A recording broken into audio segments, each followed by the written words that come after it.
Hello, welcome back sa aking YouTube channel. Once again, this is Boy Sausaw, ang sawsawero sa issue ng iba. At yan na nga po magandang balita ito, napakagandang balita ito. Yun yung pinakahihintay nating lahat. Okay? Nahuli na itong si Alice Guo at matagal na natin itong hinahanap at syempre, ibina-vlog at nagbibigay ng mga impormasyon patungkol dito kay Alice Guo. So ngayon, napakagandang araw, no? At nahuli na ito sa bansang Indonesia sa Jakarta. Okay? Ang masasabi ko lamang dito is talagang napakagaling ng mga Indonesian police dahil nagagawa nila yung dapat nilang gawin. Unlike sa Pilipinas na nandito na sa ating teritoryo pero hindi pa rin ito mahuli. Pero yan, bago natin ipagpatuloy, kung gusto mo ng mga ganitong content na may kasabay kayo sa panonood, nagbibigay ng reaksyon at nagbibigay ng opinion, subscribe nyo na ako. Once again, this is Boy Sausaw, ang sawsawero sa issue ng iba. At ayan na nga po sa pagkakahuli po nitong si Alice Guo, ay alam nyo ba na gusto pong magpalit ulo ng bansang Indonesia sa wanted doon. Wanted po ito. Ito pong lalaki na ito natin nakikita sa likod ng screen. Ito sa likod ng ating screen. Wanted po yan sa bansang Indonesia at gusto pong hingin ng Indonesia. At ang kaso po niyan ay ang pagkakaalam ko ay sa drugs. Okay? At ang kanya pong mangyayari po sa kanya ay kikitilan ng buhay. Hindi po basta kulong. At yan po ay, pagkakaalam po dyan ay fugitive po ng bansang Indonesia. Kayo ba? Gusto ko lamang hingiin ang inyong opinyon. Papayag ba kayo na makipagpalit ulo dito sa nahuli ng bansang Pilipinas? Alam ko nasa Cebu ito ngayon na ipalit kay Alice Guo. Okay? So nasabi ng Indonesia, palit ulo. Papayag ba kayo doon? Comment nyo nga sa ating comment section. Kasi para sa akin payag na payag ako, agree na agree ako dito sa gusto ng bansang Indonesia. Unang-una, wanted sa atin si Alice Guo. Wala naman tayong pake dito sa lalaki na to eh. Sino ba naman yan? Hindi naman niya na gumawa ng kaso dito sa bansang Pilipinas at ang kaso niyan ay nasa Indonesia. So para sa akin, okay na okay yun. Pangalawa, bilang gantimpala na rin sa bansang Indonesia dahil ginawa nila yung kanilang tungkulin, ginawa nila ang lahat para lang mahanap itong si Alice Guo. Kaya para sa akin, pwedeng magpalit ulo. Okay? So, ayan. Panoorin natin ang video ng panoorin natin ito. Eto. Para maniwala kayo sa sinasabi ko na sinasabi na hinihingi ng Indonesia at gustong ipalit kay Alice Guo. Ayan basahin natin to sa taas. Indonesian website. Hiling ng Indonesia kapalit ni Guo ang drug suspect. Sabi ko sa inyo, drug suspect na wanted doon. Okay? So panoorin natin ang video, ang balitang ito na gustong hingiin ang ulo ng naaresto na isang drug suspect sa Indonesia. Okay? Pero wait. Bago natin yan panoorin, gusto ko munang magsaludo sa mga kapulisan ng Indonesia. Saludo po ako sa inyo. Maraming salamat po sa pagtulong ninyo sa bansang Pilipinas para makamit po namin ang aming hustisya. Okay? At ayan At tanong tuloy ng marami. Wait lang. Tanong ulit ng marami. Dahil nababasa ko ito sa comment section. Alam nyo, sabi ng iba, bakit napakasimple lang na hulihin si Alice Guo, si Sheila Guo, si Cassandra Leong sa bansang Indonesia. Pero sa bansang Pilipinas, napakahirap at natakasan pa mismo. Diba? Doon tayo magtataka. Diba? So ayan, bago natin yan talakayin pa sa mga susunod nating na araw, ay panoorin muna natin ang balita na ito na hiningi ng Indonesia ang isang drug suspect. So let's go! Palit ulo naman ang hiling ng Indonesia. Pakinig nyo na. Hindi ako may sabi nun na palit ulo ang hiling. Baka sabihin nyo, fake news na naman yan. Si Boy Sausaw, sausaw ng sausaw. Hindi po ako nagbibigay ng fake news. Ayan po, sabi ng balita ng 24 oras. So, tuloy natin. Government ayon sa ilang Indonesian news website. Gusto umano ng kanilang gobyerno na isuko rin natin ang isang drug suspect na wanted doon pero arestado sa Pilipinas. Nakatutok si Salima Refran. Kung mabilis na napauwi noon mula Indonesia, sina Sheila Guo at Cassandra Ong. Hindi raw ganito ang sitwasyon ni dismissed Bamban Mayor Alice Guo. Hindi ganun kasimple, pero there are other issues between Indonesia and the Philippines that have to be resolved when it comes to this. Marami tayong pending incidents. At baka malagay si Alice Guo sa gitna ng pending incidents para magkasundo ang lahat. Immigration ang humuli noon kina Sheila at Cassandra at na-deport sila dahil sa immigration violation kaya napauwi ng bansa. Indonesian police naman ang nakahuli at may hawak kay Mayor Guo. Kaya PNP at Department of Interior and Local Government ang pangunahing kausap ng... Ito. Gusto ko lang itong ipakita sa inyo muna. Alam ko nakita ninyo ito sa iba pang mga balita. Pero ang gusto ko lang din na sabihin, tingnan nyo, talagang nagpagupit ng buhok. Itong si Alice Guo at ang layo na po Ang layo na po sa itsura. Noong una, nang nakikita natin na ito sa Senate hearing.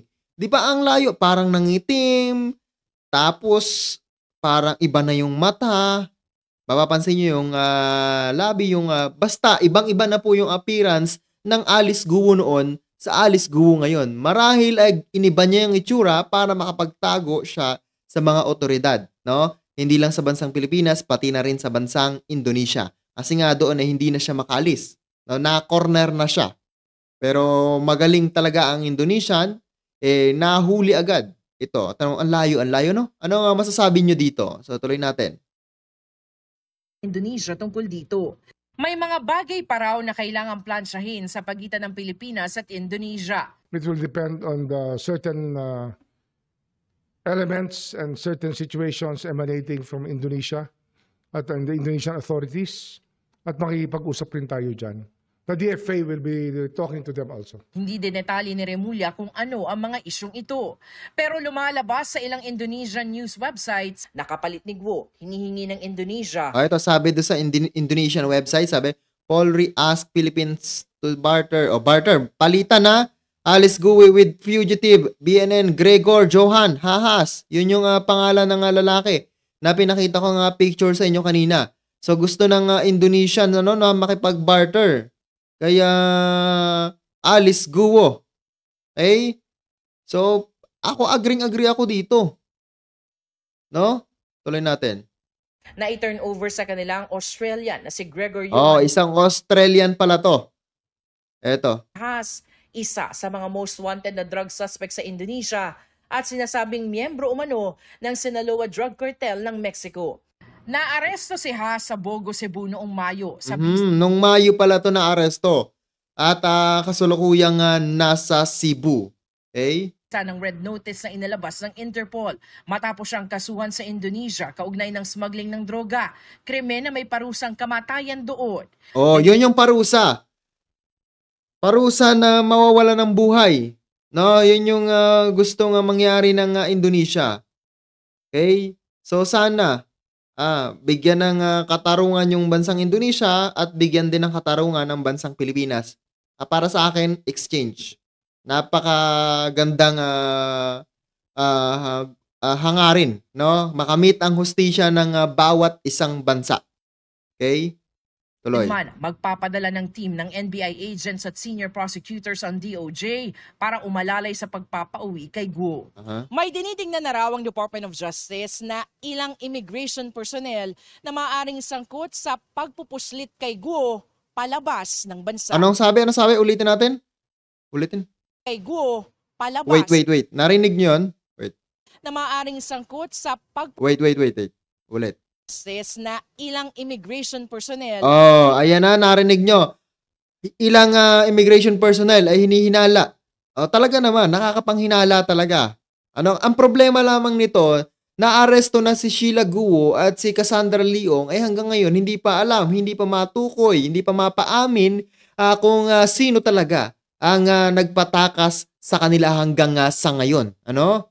Siguro banda-banda riyan ay malalaman din natin. Pero ito, at alam niyo ba na si Pangulong Bongbong Marcos ay naglabas na naman ng pahayag. Siguro bibigyan natin uli ng panibagong reaction, no, sa ating mga susunod pang video, na naglabas siya ng isang pahayag na mananagot kung sino talaga ang nagpatakas kina Alice Guo. Bagong pahayag po ulit yun. Ano? Tuloy-tuloy natin. Maaring sangkot sa pagpupuslit Meron ng po ito, meron. palabas ng bansa. Naniniwala ako dyan na meron po talagang may sangkot dyan. Di ba? Nagpupuslit papasok nung araw yung pastillas. Aha. Pastillas gang. At nagpupuslit din sila palabas. Aha. Kaya alam Tawag doon, pastillas gang. natin, meron talagang gumagawa niya sa immigration. Oh, ayan. Yun ang sinasabi ni Rimulya, ha? Alam na talaga niya na meron sa immigration. Meron at meron yan.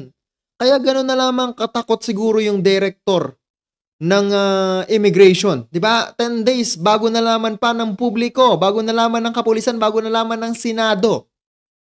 No, hindi pinaalam ng director ng immigration na gano'n, na nakaalis na pala si Alice Guo sa bansang Pilipinas. Diba? Doon pa lamang, parang nakaka-alarma na, nakakatakot na, no, na nakaupo sa isang posisyon na sila lang din pala yung gumagawa. Sana lang mali yung ating mga kotob.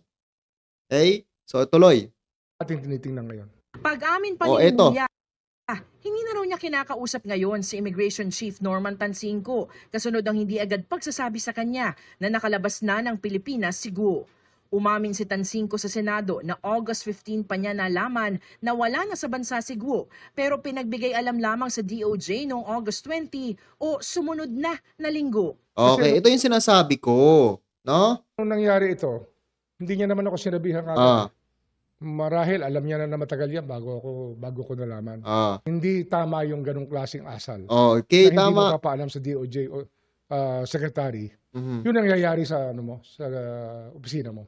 Sinusubukan pa namin kunin ang pahayag ni Tansinco kaugnay sa mga Tama yan. Wag mo na lang din ipaalam. Ano? At ang maganda sana dito, no, kung papauwiin itong si Alice Guo, ang gusto ko lang din na ma-opinion, ano, ma-suggest. Wag na dumaan dito. Kaya sa immigration at sa NBI, direct na agad sa Senate hearing. No? Kasi parang ang lumalabas kasi nito, parang nabibriefing pa nila kung ano yung mga gustong sabihin, yung mga dapat sabihin. No, nabibriefing pa, nami-meeting pa. 'Di ba? Nabi-brainwash pa, nasasabi pa, oh sige, meeting muna tayo. Yun yung pagkakaintindi ko, pero hindi ko sinasabing totoo yung aking mga sinasabi. Ito yung opinion ko lamang base sa aking mga napapanood, nakikita at naririnig. Ano? So ituloy natin. Sana wag na dumaan sa mga ganitong ahensya. No? Sana maayos yung sistema ng pagpapatakbo ng hearing. Kasi pag ganito, dumaan sa kung saang ahensya, parang naliligaw pa sila eh. Yung mga katulad ni Cassie Leong at si Sheila Guo. 'Di ba parang na-briefing na sila. Ituturo sa kanila yung mga dapat sabihin. Okay? Tuloy natin. pahayag ni Rimulya. Ang PNP naman, nag-iimbestiga rin kung may mga pulis na tumulong sa pagtakas ni Guo sa bansa. And when lumabas po sa investigation po natin na mayroon pong mga pulis na tumulong po. Oh, yan. Isa pa. Hindi lang pala immigration, ha? Di ba? Hindi lang pala immigration ang tumulong. At meron din pala silang natanggap na impormasyon ng mga pulis. Lahat na ba ng ahensya? Andyan na? Magkakasabwat na ba? Naku naman, delikado to. Ang masama pa nito, no, hindi lang siguro basta pulis ang mga nandyan, hindi lang immigration, hindi lang ahensya ng gobyerno. Paano kung mga nakaupo pa, nakaupo sa gobyerno? Mga senador, congressman, mayor, di ba? Paano kung yung mga yan? Yun yung mga utak pala ng pagpapatakas. Paano kung ganon? Di ba? Sana magkaalaman na, ha? No sacred cow ho po dito. Yes. Papanagutin po natin ang sinumang pulis na Ayan, mapapatunayan po nating napakagandang tumulong pan po sa niyan. ginawa pong pagtakas po ni Alice Guo. Para sa GMA Integrated Okay, ayan, narinig naman ninyo ang pahayag ng kapulisan at ng tawag dito ni Rimulya, ng DOJ. So ayun, hinihiling pa rin natin na maibalik na ng maayos itong si Alice Guo at mapanagot na siya sa dapat niyang kakaharaping mga kaso. Kasi habang tumatagal, pahirap nahihirapan na yung ating mga senador sa mga senador, mga congressman sa kakatanong at kakaimbestiga. 'Di ba? Sana lang makipag-cooperate na yung ating mga ahensya ng gobyerno at gawin nila yung kung ano ang tama at hindi yung para sa kanilang mga bulsa.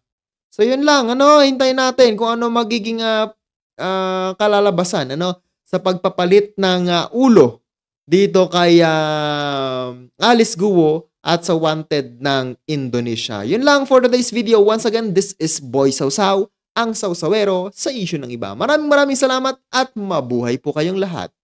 Bye-bye.